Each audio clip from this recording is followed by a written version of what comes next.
जय गुरुदेव। ओम बालार्क मंडला भाषाम चतुर्वाहम त्रिलोचनाम पाशांकुशवरा भीतिर्धारयन्तीम शिवाम भजे। या देवी सर्वभूतेषु शक्ति रूपेण संस्थिता नमस्तस्यै नमस्तस्यै नमस्तस्यै नमो नमः। प्रिय दोस्तों, प्रिय साधकों, नमस्कार। सिद्ध साधनाएं चैनल पर आप सबका मैं हार्दिक स्वागत करता हूं, हार्दिक अभिनंदन करता हूं और आशा करता हूं कि आप सब कुशल मंगल से होंगे, राजी खुशी से होंगे, प्रेम से अपने परिवार का निर्वहन कर रहे होंगे, पालन पोषण कर रहे होंगे। और माँ भगवती से, माता महाकाली से मैं आप सबके उत्थान की कामना करता हूँ। आइए आज बात करते हैं एक और अप्सरा के बारे में। आप सोच रहे होंगे गुरुजी आप बार बार अप्सरा की साधनाएं दे रहे हैं। अरे भाई, मैं इसलिए दे रहा हूँ क्योंकि साधना जो विधियाँ जो बताई जा रही है ना, वो लोगों के द्वारा वो जो है अधूरी बताई जा रही है। और मैं चाहता हूँ कि जो है हमारे इस YouTube से हमारे जो दर्शक हैं, हमारे जो साधक हैं ना, वो जिस अप्सरा की साधना करें उस अप्सरा के बारे में उसको संपूर्ण ज्ञान हो, संपूर्ण जानकारी हो, नियमों का पूरा ज्ञान हो उसे, है ना। क्योंकि अगर वो साधना करता है तो वह कर सकता है, और अगर नहीं करता है तब भी कम से कम उसे संपूर्ण जानकारी तो होना ही चाहिए। हाँ, तो इस वीडियो में मैं आज आपको एक और बेहतरीन अप्सरा, इंद्र के दरबार की 108 अप्सराओं में से एक और सौंदर्यमयी अप्सरा के बारे में मैं आपको बताने जा रहा हूँ। वीडियो बहुत खास होगा और जिस अप्सरा की मैं बात करूँगा उसकी प्रत्यक्ष होने की तमाम सारी विधि, संपूर्ण जानकारी मैं इस वीडियो में प्रदान करूंगा। तो वीडियो को पूरा देखें, स्किप न करें। चैनल पर नए हो तो चैनल को सब्सक्राइब कर लें, आज ही कर लें, अभी कर लीजिए। हाँ, क्योंकि ये तो करना ही पड़ेगा आपको, एक दिन तो करना ही पड़ेगा, है ना। और बात पसंद आए, ये मैटर पसंद आए तो लाइक भी कर दिया कीजिए और अपने दोस्तों में ज़्यादा से ज़्यादा शेयर करें ताकि ज़्यादा से ज़्यादा अधिकांश लोगों तक हमारी ये सटीक जानकारी पहुँचे और हर व्यक्ति इनका लाभ उठा सकें। ठीक है ना। और अगर आप चाहते हैं कि हमारे वीडियो का नोटिफिकेशन आपको तुरंत प्राप्त हो जाए तो फिर बेल आइकन पर प्रेस करके और ऑल पर क्लिक कर दीजिएगा। ठीक है, आइए बात करते हैं आज की साधना के संबंध में। दोस्तों, ये जिस अप्सरा की मैं आज बात कर रहा हूं उस अप्सरा का नाम है रत्नमाला अप्सरा। बहुत ही खूबसूरत नाम, और जैसा खूबसूरत नाम है वैसी ही ये अप्सरा है। हाँ, जैसा इसका नाम है ना, उसी के अनुसार ये साधक को जो है रत्न आभूषण भेंट करती है। प्रत्यक्ष होने के बाद में देती ही देती है। साधक की तमाम सारी दरिद्रता का नाश कर देती है, साधक के दिल में उमंग पैदा कर देती है, उसके सौंदर्य को बढ़ा देती है, हाँ, उसके यौवन को बरकरार रखती है, धन धान्य से परिपूर्ण कर देती है। हाँ, बहुत से लोगों को तो ये भ्रम होता है कि इस कलयुग में अप्सराएं सिद्ध होती है या नहीं होती है, या केवल कपोल कल्पना है। तो मैं आपको कह दूं कि ये कलयुग में सबसे जल्दी प्रत्यक्ष होती है। हाँ, अरे कलयुग तो जो है ना ऐसा युग है, इसमें तो अगर जो है दिल से, मन से, श्रद्धा से अगर जो है नाम उच्चारण कर लिया जाता है ना, जिसमें लोगों के काम बन जाते हैं। कलयुग केवल नाम आधारा, सुमिर सुमिर नर उतरहि पारा। तुलसीदास जी ने कहा है ना, है रामचरितमानस में, तो उन्होंने झूठ थोड़ी कहा है। एक एक चौपाई गुणार्थ से भरी हुई है महर्षि तुलसीदास जी की। हाँ, और जो है रामचरितमानस हमें हर प्रकार का संदेश देती है, मैसेज देती है, हमें संस्कारवान बनाती है। भाई, हमारा बहुत बड़ा ग्रंथ है वो, है ना। तो इसलिए जो है कलयुग में भी ये अप्सराएं बहुत जल्दी सिद्ध हो जाती हैं। सवाल ये है कि साधना के प्रति साधक की पूर्ण श्रद्धा होना चाहिए। हाँ, उसके अंदर निश्चल प्रेम होना चाहिए, वासनात्मक भावना नहीं होना चाहिए, नज़र में वासना नहीं होना चाहिए, उसकी दृष्टि, उसका मन, ये दोनों साफ होने चाहिए। तब जाकर के और अप्सरा सिद्ध होती है। अगर आपकी इस तरह की भावनाएं हैं तो मैं गारंटी से कहता हूं अप्सरा को आपके पास आना ही पड़ेगा। अरे वह भी तो यही सोचती हैं कि हो कोई ऐसा साधक मृत्युलोक में जो हमें जी जान से प्रेम करे, जी जान से चाहे और जो है हमें बुलाएं।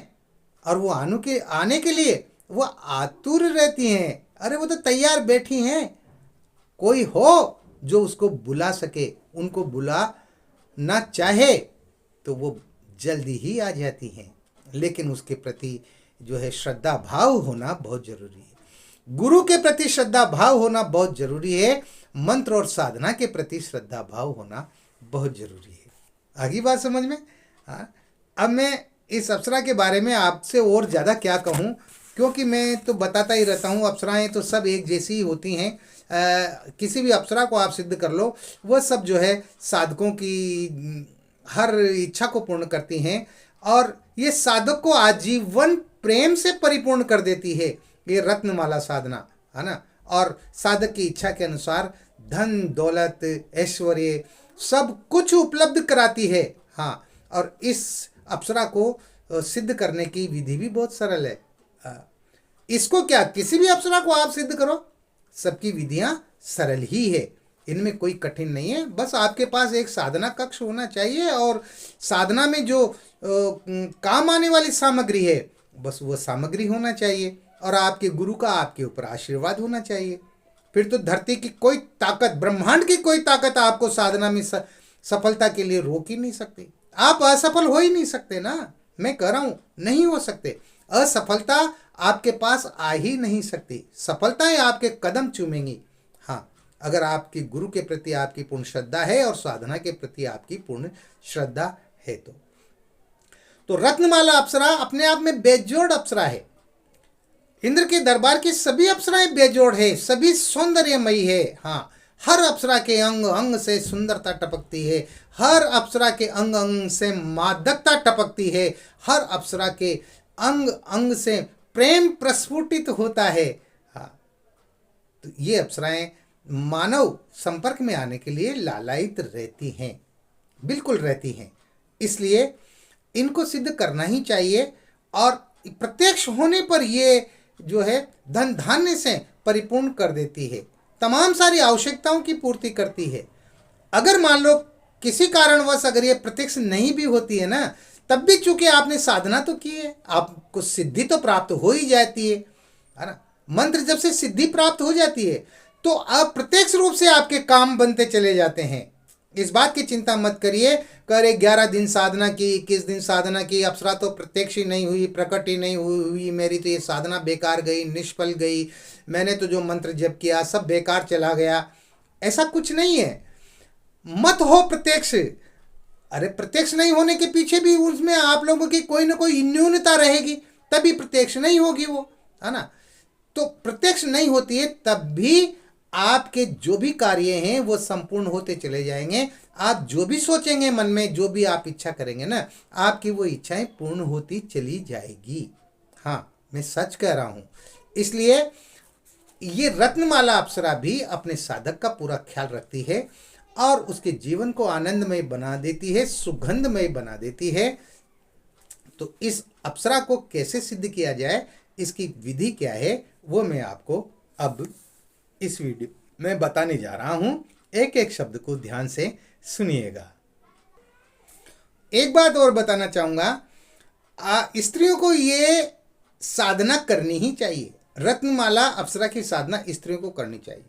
बहुत सी स्त्रियां जो अपने आप को सुंदर नहीं मानती, उनके अंदर हीन भावना आ जाती है, हीन भावना की शिकार हो जाती है ना।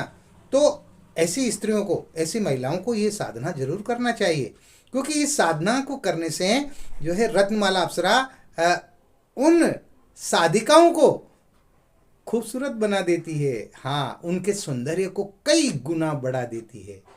समझ में आ गई बात? तो इस साधना को पुरुष भी कर सकते हैं, महिला भी कर सकती है।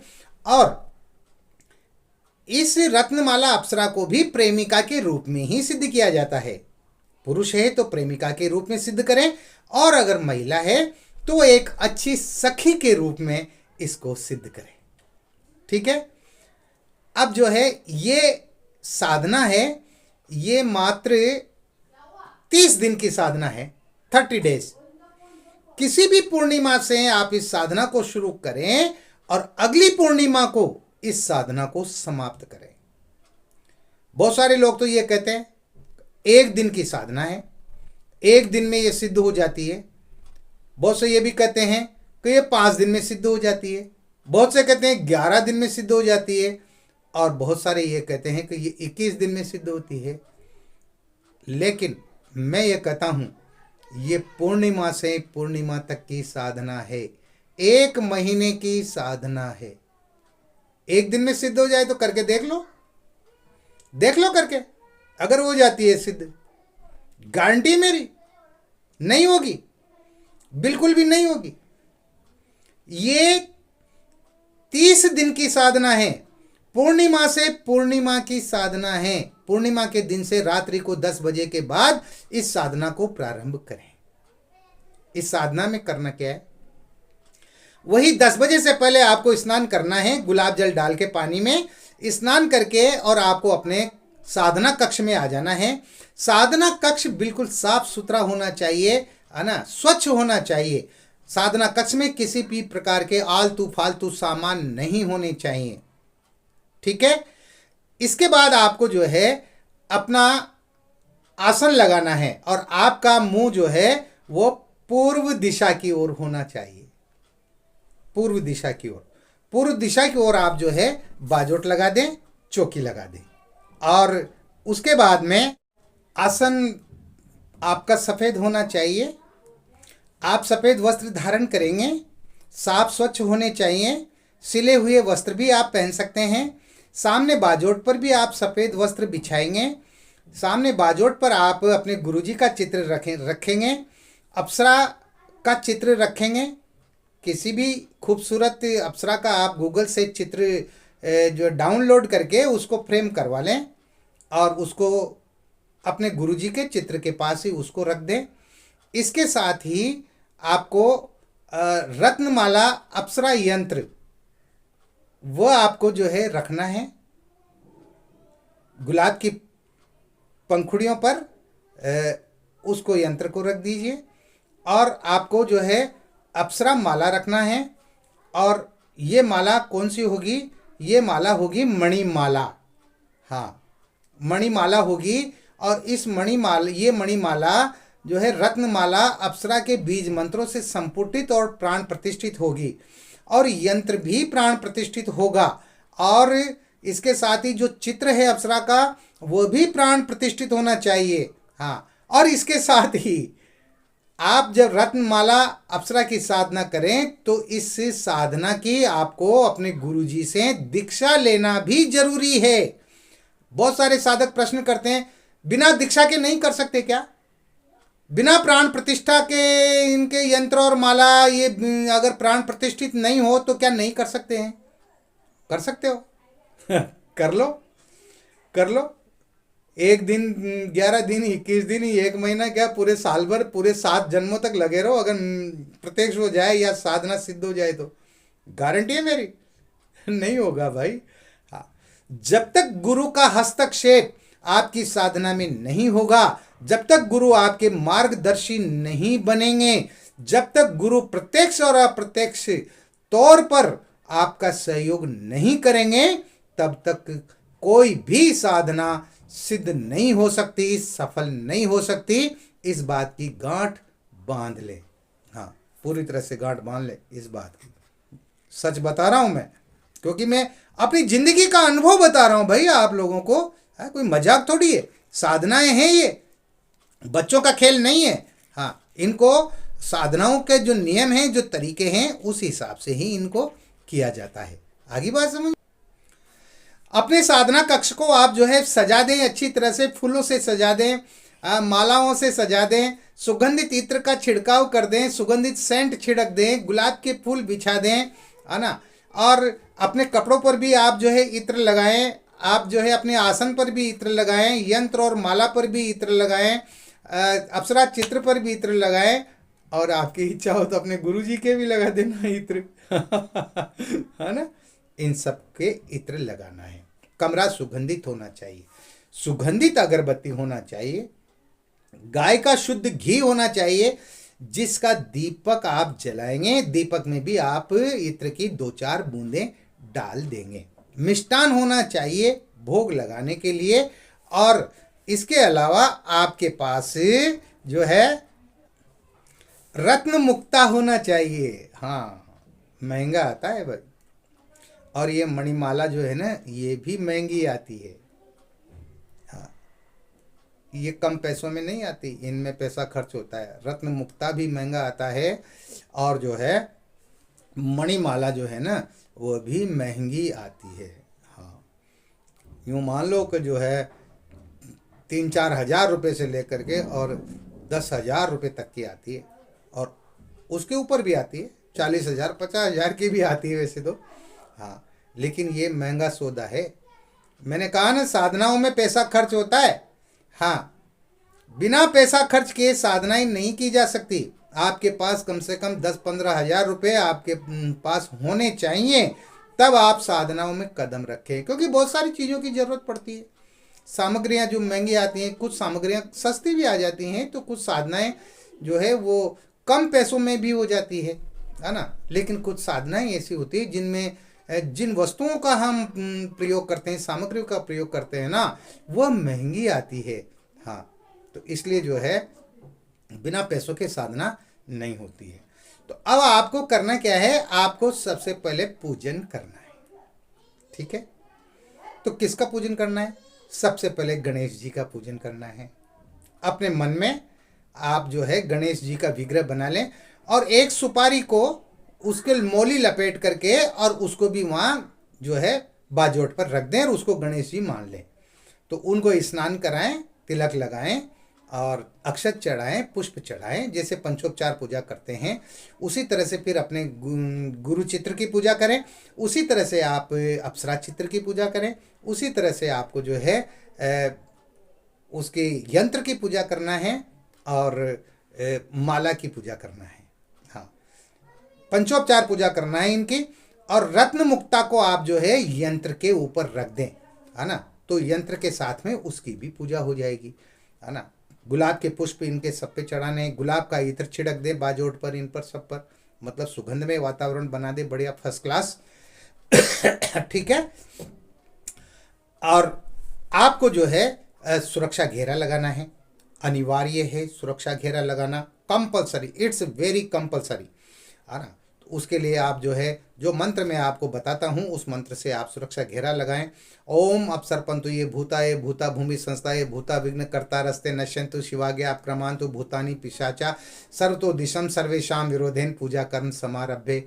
बाएं हाथ में चावल लेकर दाहिने हाथ से जो है 2-2 4-4 दाने सभी दिशाओं में फेंकते हुए इस तरह से आप सुरक्षा घेरा लगा ले। सुरक्षा घेरा हो गया। अब आपको जो है, आपने पूजा करी ली, तमाम सारी पूजा करने के बाद में आप जो है अब गणेश जी की जो है मंत्र की आप एक माला करेंगे। ओम वक्रतुंडाय नमः, इस मंत्र की आप एक माला करें, गणेश जी से आज्ञा लें। फिर उसके बाद आपको अपने गुरु जी की गुरु मंत्र की एक माला करनी है। ओम परम तत्वाय नारायणाय गुरुभ्यो नमः। अगर डॉक्टर नारायण दत्त श्री माली जी आपके गुरु हैं तो इस मंत्र की एक माला कीजिए, और अगर कोई और गुरु हैं तो उनके दिए हुए मंत्र की माला कीजिए, और कोई गुरु नहीं है तो भगवान शंकर को गुरु मानकर ओम नमः शिवाय मंत्र की एक माला कीजिए, है ना। ये सब हो गया, है ना। ये सब होने के बाद में अब आपको जो है वो जो मंत्र में आपको साधना में सफलता का जो मंत्र में आपको बताता हूँ, है ना, उस मंत्र के को आपको 21 बार बोलना है। कितनी बार बोलना है? केवल 21 बार बोलना है। मंत्र इस प्रकार है, ओम ह्रीम ऐं कार्ये साफल्यम सिद्धिये ओम फट। ओम ह्रीम ऐं कार्ये साफल्यम सिद्धिये ओम फट। इस मंत्र को आपको मात्र जो है 21 बार बोलना है, और आपके गले में रक्षा माला होना जरूरी है, क्योंकि मैं बता रहा हूँ हर वीडियो में सुरक्षा घेरा टूट भी सकता है। तो ऐसी स्थिति में हमारे पास विकल्प होना चाहिए, सब्स्टिट्यूट होना चाहिए रक्षा का। और वो सब्स्टिट्यूट ये है, वो विकल्प ये है कि आपके पास एक रक्षा मंत्रों से प्राण प्रतिष्ठित माला होनी चाहिए, जिसको आप जो ही इस साधना कक्ष में जाकर के और आप आसन पर बैठते हैं तो उस समय आप उसको सबसे पहले रक्षा माला को धारण कर लें गले में, उसके बाद ही ये तमाम सारी क्रियाएं करें। ये सब हो गया। अब ये सब होने के बाद में आपको जो है गुलाब के पुष्प अपने दोनों हाथों में लेकर के, हथेलियों में दोनों हाथों को खोल करके और जो है उनमें गुलाब पुष्प ले लें, और गुलाब पुष्प 2-4 गुलाब पुष्प ले लें या पंखुड़ियाँ ले लें, और आपको जो है रत्नमाला अप्सरा का ध्यान बोलना है ना। वो ध्यान इस प्रकार है, आप स्क्रीन पर भी देख रहे हैं, मैं बोल करके बताता हूँ, उच्चारण बिल्कुल शुद्ध कीजिएगा, आप कागज में पढ़ करके भी बोल सकते हैं। ध्यान इस प्रकार है। हेम प्रकार मध्ये सुरविटपटले रत्नपीठाधीरूढ़ाक्षिं बालां स्मरां परिमल कुसुमोद भासिद मिल भारां पीनोत्तुं स्तन्नाड्डे कुवल यनाम रत्न कांची कराभ्याम भ्राम दभक्तोत्पलाभ्याम नव रवि वसनाम रक्त भूषांगरागम। इस तरह से आपको ये ध्यान बोलना है, एक बार ही बोलना है, और ध्यान बोल करके आपको जो है वो पुष्प उस यंत्र पर, रत्नमाला यंत्र पर आपको वो चढ़ा देना है। मणिमाला जो बाजोट पर रखी हुई है अप्सरा माला, उससे आपको रत्नमाला अप्सरा मंत्र की आपको 11 माला मंत्र जप करना है, सिर्फ 11 माला। और जैसा कि मैंने बताया, ये 1 महीने की साधना है, धैर्य तो रखना पड़ेगा भाई, धैर्य के बिना तो कुछ होता नहीं है। तो आपको सिर्फ 11 माला मंत्र जप करना है ना। मंत्र का आप स्क्रीनशॉट ले लें, इसको लिख लें कागज पे और इसको अच्छी तरह से याद कर लें। मंत्र को जो है कागज में देख करके नहीं पढ़ना है, कंठस्थ याद होना चाहिए, छोटा सा मंत्र है। तो मंत्र इस प्रकार है, ओम ह्रूम रत्नमाले आगच्छा गच्छ स्वाहा। ओम ह्रूम रत्नमाले आगच्छा गच्छ स्वाहा। ओम ह्रूम रत्नमाले आगच्छा गच्छ स्वाहा। इस तरह से आपको इस मंत्र की 11 माला मंत्र जप करना है। मंत्र जप करने के बाद में जो ही 11 माला मंत्र जप हो जाए, आप उस माला को बाजोट पर रख दें और 15 मिनट आप आसन पर ही बैठ करके आंखें बंद करके रत्नमाला अप्सरा का ध्यान करें। ठीक है ना। हाँ, इसके साथ ही मैं बीच में एक बात बताना जो है वो भूल गया, रह गया। आपको जो है, जो ही आप गुरु मंत्र करेंगे ना, तो गुरु मंत्र करने से पहले या जो है गणपति का मंत्र करने से पहले, भगवान गणेश जी का 1 माला मंत्र करने से पहले आपको संकल्प लेना पड़ेगा। हाँ, तो संकल्प आप इसी प्रकार से लें जैसे कि मैं विधि बताता हूँ। आप अपने दाएं हाथ में जल लें और उस पर जो है एक गुलाब का पुष्प रखें और आप जो है बोलें, मैं अपना नाम बोलें, पिता अपने पिता का नाम बोलें, गोत्र अपने गोत्र का नाम बोलें। हे गुरुदेव, मैं रत्नमाला अप्सरा को प्रेमिका के रूप में सिद्ध करने जा रहा हूँ। मैं 30 दिन की ये साधना संपन्न कर रहा हूँ। रत्नमाला मुझे प्रत्यक्ष हो और मेरे तमाम सारे कार्यों को सिद्ध करे और मुझे साधना में सफलता मिले, ऐसा मुझे आप आशीर्वाद प्रदान कीजिए। और ये कह करके आप जो है उसको जल को पृथ्वी पर छोड़ दें। ठीक है ना। क्रम में थोड़ा मुझे ध्यान नहीं रहा, लेकिन मैंने ये बता दिया है ना। इस तरह से आपको ये करना है। आपको जो है अपने साधना कक्ष में ही सोना है, 1 महीने तक जमीन पर सोना है। आपको जो है ब्रह्मचर्य का पूर्ण पालन करना है। अपनी पत्नी से आपको जो है सहवास नहीं करना है, किसी प्रकार का कोई संबंध नहीं बनाना है। पराई स्त्रियों पर आप जो है कुदृष्टि नहीं डालेंगे। वासनात्मक विचार आपके मस्तिष्क में नहीं आने चाहिए। आप जो है उत्तेजित फिल्में नहीं देखेंगे। हाँ, मोबाइल तो आपके पास रहेगा ही रहेगा, वो तो मोबाइल थोड़ी छोड़ सकते हो। हाँ, तो मोबाइल में ऐसा नहीं कि फिर जैसे नींद नहीं आ रही तो फिर आप उत्तेजित फिल्में चला ले या कोई और हॉलीवुड की बॉलीवुड की फिल्में देख रहे हैं, गाने सुन रहे हैं, कर रहे हैं। ये नहीं होना चाहिए। आपका ध्यान अप्सरा पर ही होना चाहिए। हाँ, आप हमेशा जब भी फालतू समय रहेगा आपके पास, तो वो अप्सरा आपके दिमाग में रहनी चाहिए। आप अप्सरा का ही चिंतन करते हुए रहेंगे। इस बात का भी आपको ख्याल रखना है, ध्यान रखना है। ठीक है। इसके अलावा आपको झूठ नहीं बोलना है, आपको क्रोध नहीं करना है, गुस्सा नहीं करना है, आपको किसी जीव जंतु को सताना नहीं है, पशु पक्षियों को जो है दाना डालना है, लड़ाई झगड़ा नहीं करना है, कटु वचन नहीं बोलना है ना। गाय को चारा डालें, पक्षियों को दाना डालें, है ना। चींटियों को जो है मीठा दाना डालें, है ना। ये सब धर्म कर्म भी आपको करना है बीच बीच में, इस साधना के दौरान में, है ना। आगे बात समझ में। इसके अलावा सात्विक भोजन करना है, एक समय भोजन करना है, एक समय बैठकर आप जितना चाहे उतना भोजन कर सकते हैं। बाद में यदि आपको भूख लगे तो आप दूध है, फल फ्रूट्स वगैरह जो भी हैं वो आप ले सकते हैं। और इसके साथ ही आप जो है किसी भी प्रकार का अभक्ष्य पदार्थों का सेवन नहीं करेंगे। मांस, अंडा, मछली वगैरह ये आप नहीं खाएंगे, है ना। इनका आपको निषेध करना पड़ेगा साधना के दौरान में, है ना। लहसुन प्याज इसका भी आप प्रयोग नहीं करेंगे। इसके अलावा किसी प्रकार का कोई भी नशा, है ना, पान, बीड़ी, सिगरेट, जर्दा, गुटखा, शराब वगैरह, गांजा, भांग, जो भी जितने भी नशीले पदार्थ हैं उन सब पदार्थों का आपको त्याग करना पड़ेगा, है ना। तब जा कर के जो है इस तरह से आपको ये तमाम साधनाओं के जो नियम हैं, इन नियमों का आपको पालन करना पड़ेगा। जब आप अपने आसन से जब उठे मंत्र जप करने के बाद, तो उस समय आपकी जो रक्षा माला है गले में, उस रक्षा माला को भी आप बाजोड़ पर रख दें। दूसरे दिन जब आप फिर जो है साधना में बैठते हैं तो उसको जो है अपने गले में धारण कर लें। इस तरह से जो है ये साधना होती है। 30 दिन की साधना है। इस बीच में आपको विभिन्न प्रकार के अनुभव होंगे। हाँ, एक से एक बढ़ करके अनुभव होंगे आपको, है ना। तो जो है उन अनुभवों से आप आनंद लें, अच्छे अनुभवों का आनंद लें। और अगर बुरे अनुभव होते हैं, कुछ जो है तामसी शक्तियाँ आती हैं या नकारात्मक शक्तियाँ आती हैं, करती हैं, तो उनसे डरे नहीं, निडर होकर के मंत्र जप करते रहें, है ना। तो इस तरह से जो है आपको ये साधना करना है और पूरी तन्मयता से करना है, पूरे ध्यान मग्न होकर के करना है, पूरी श्रद्धा से करना है। और अप्सरा प्रत्यक्ष होगी ही होगी। हाँ, रत्नमाला अप्सरा प्रत्यक्ष होगी ही होगी। और जब वो प्रत्यक्ष हो तो जो है उससे आप वचन ले लीजिए, है ना।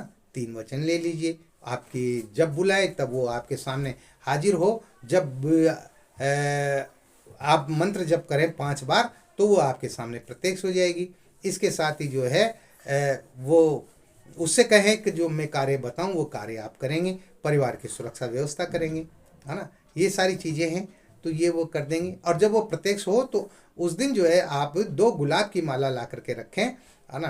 तो एक गुलाब की माला जब वो प्रत्यक्ष हो जाए आपका मंत्र जप के बाद में, जब आप उससे बात करें तो वो गुलाब की माला उसके गले में डाल दें, है ना। वर्ण तो करना ही पड़ेगा ना प्रेमिका के रूप में, हाँ। और जो है उसको मिष्टान खिलाएं, है ना। और उसके हाथ में जो है गुलाब के इत्र का फोहा भी उसको भेंट करें, है ना। वो प्रसन्न होगी। रोजाना आपको मिष्ठान का भोग लगाना है, मावे की मिठाई का आपको भोग लगाना है ना। दूध का बना हुआ कोई भी भोग आप अपने घर पर भी तैयार कर सकते हैं, वो भी आप लगा सकते हैं। इस तरह से जो है आपकी ये साधना संपन्न होगी। इसकी पूरी जानकारी, संपूर्ण जानकारी मैंने आपको इस वीडियो में दी है। आप इस साधना को कीजिए, आप खुश रहें, प्रसन्न रहें, हंसते रहें, मुस्कुराते रहें। और किसी प्रकार की कोई समस्या है तो जो है आप व्हाट्सएप पर जो है मुझसे संपर्क कर सकते हैं, है ना। व्हाट्सएप नंबर चल रहे हैं स्क्रीन पर, आप मुझे मैसेज कीजिए, आप मुझसे कॉल भी कर सकते हैं, है ना। कोई भी दिक्कत हो, कोई भी परेशानी हो, तो जब तक आप शेयर नहीं करेंगे तब तक जो है वो समस्याएं दूर थोड़ी होंगी भाई, है ना। तो आप मुझसे कभी भी बात कर सकते हैं। इस वीडियो को मैं यहीं पर विश्राम देने जा रहा हूँ। मिलते हैं फिर एक और नए वीडियो में, नई जानकारी के साथ, नए प्रयोगों के साथ। तब तक बने रहिए सिद्ध साधनाएं चैनल पर। जय गुरुदेव।